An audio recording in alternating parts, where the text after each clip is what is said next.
Ito ang Puente del Caprico o tinatawag na Tulay Pigi.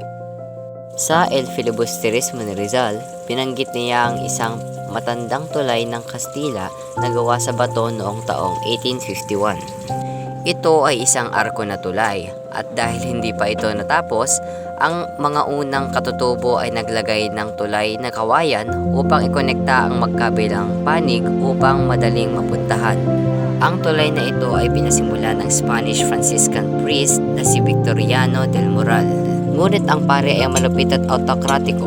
Ang sinumang hindi magtrabaho ay mapaparusahan sa pamamagitan ng pagkukupit sa puwetan. Hindi raw binabayaran ang mga manggagawa kahit isang sentimo.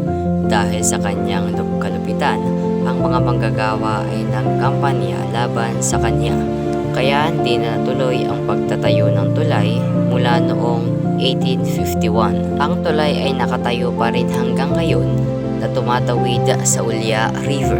Tinatawag itong Tulay Pigi o Bridge of Buttocks ng modernong Mahayayenyos.